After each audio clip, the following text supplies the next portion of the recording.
আসসালামু আলাইকুম। ফরিজ কিচেনে আপনাদের সবাইকে স্বাগতম। আশা করি আপনারা ভালো আছেন। আজকে নিয়ে এলাম পুরান ঢাকার কাচ্চি বিরিয়ানি রেসিপি। আর আশা করছি ভিডিওটি আপনাদের ভালো লাগবে। কাচ্চি বিরিয়ানি তৈরি করা খুব কঠিন কিছু না। আমার মতো কিছু স্টেজ ফলো করলে আপনি পেরে যাবেন কাচ্চি বিরিয়ানি। কাচ্চি বিরিয়ানি তৈরি করার জন্য ১ম এ নিয়ে নিলাম ১.৫ কেজি পরিমাণ খাসির মাংস। সাথে নিয়ে নিচ্ছি 1/2 কাপ পরিমাণ দই, ২ টেবিল চামচ কাঁচা পেঁপে আর ১.৫ টেবিল চামচ পরিমাণ লবণ।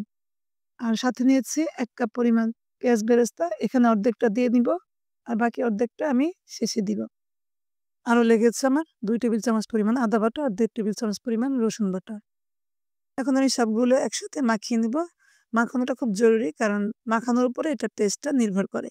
এখন আমি কাজু বাদাম, পোস্তদানা, জয়ফল আর শাহজিরার একটা পেস্ট তৈরি করে নিয়েছি। এখন এই মিশ্রণটা আমি মাংসের সাথে ঢেলে দিয়ে ভালো করে মাখিয়ে নিব। এরপর দিয়ে নিব ১.৫ টেবিল চামচ মরিচের গুঁড়ো, ১ চা চামচ ধনিয়া গুঁড়ো, ১ চা চামচ শাহি গরম মসলা, ২ চা চামচ কালো গোলমরিচের গুঁড়া। আমি একটু কালো গোলমরিচের গুঁড়াটা বেশি দেই, আমার একটু পছন্দ। মসলাগুলো মেশাতে, মেশাতে একটি কথা বলি। আপনারা হয়তো লক্ষ্য করেছেন আমার পেঁয়াজের বেরেস্তাটা একটু কালো হয়েছে। সমস্যা নেই, এটা হলেও চলবে, তবে একটু কম হলেও ভালো হয়। এখন আমি আরো কিছু মসলা এড করে নিব। জিরা পাউডার দিয়েছি ১ চা চামচ, কাবাব চিনি দিয়েছি 1/2 চা চামচ, কেওড়া জল দিয়েছি ২ চা চামচ আর কুকিং অয়েল দিয়েছি 1/2 কাপ। আমার খাসির গোশতটাতে চর্বির পরিমাণ একটু বেশি ছিল, তাই তেলের পরিমাণটা আমি কম দিয়েছি। আপনারা চাইলে আরেকটু বেশি দিয়ে নিতে পারেন। আমি এই কাচ্চি বিরিয়ানিটা রান্না করার সময় যে মসলাগুলো যে পরিমাণ মতো নিয়েছি, সেই পরিমাণ মতো যদি নিয়ে আপনারা রান্না করেন, আশা করি আপনাদেরও খুব ভালো হবে কাচ্চি বিরিয়ানিটা। আমি এখানে আরেকটা কথা বলি, কাচ্চি বিরিয়ানির মাংস একটু বড়, বড় করে পিস করা হয়। কিন্তু আমি একটু ছোট করে নিয়েছি। আপনারা চাইলে বড় করে নিতে পারেন। সবগুলা মসলা দিয়ে দিয়েছি। এখন ভালো করে মাখিয়ে নিব। মাখিয়ে ১.৫ থেকে ২ ঘন্টা রেখে দিব। এতে করে মসলাগুলো খুব ভালো করে মাংসের ভিতর ঢুকে যাবে। একদম শেষে দিয়ে নিব ১ চা চামচ পরিমাণ লেবুর রস। সবগুলো উপকরণ আমার দেয়া হয়ে গেছে। এখন আমি আবার ভালো করে মাখিয়ে নিব। আপনারা চাইলে সবগুলো একসাথে দিয়ে মাখিয়ে নিতে পারেন। আমার মাখানো শেষ হয়ে গেছে। এখন আমি এই মিশ্রণটাকে ১.৫ ঘন্টার জন্য রেস্টে রেখে দিচ্ছি। আরেকদিকে আমি নিয়েছি 1/2 কেজি পরিমাণ আলু টুকরা করে নিয়েছি। সাথে ফুটকানো লবণ দিয়ে তেলে ভেজে নিয়েছি।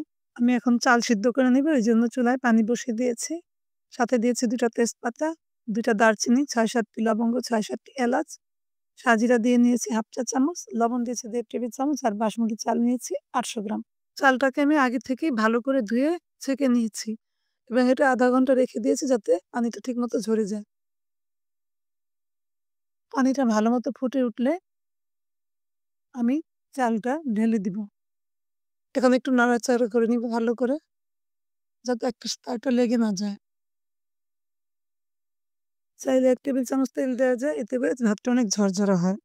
আমার ভাতটা হয়ে গিয়েছে। আমি একটু স্ট্রেনারে ছেঁকে নিয়েছি। এখন আমি ভাপে বসিয়ে দিচ্ছি। এজন্য আমি একটা তাওয়া চুলায় বসিয়ে দিয়েছি। চুলার আঁচটা ফুল ছিল আর আমি একটা মাঝারি সাইজের হাঁড়ি নিয়েছি। এটাতে আমি মিশ্রণ করা গোস্তগুলো সব ঢেলে দিয়েছি। আর সাথে দিয়েছি ভেজে রাখা আলুগুলো। ২ টা একসাথে ভালো করে মিশিয়ে নিচ্ছি। এরপর দিয়ে দিব 80% সিদ্ধ করে রাখা ভাত। আমি ভালো করে ভাতগুলো ছড়িয়ে দিব। চাইলে এটা ২ স্টেপে দেওয়া যায়। আমি ১ স্টেপে দিচ্ছি।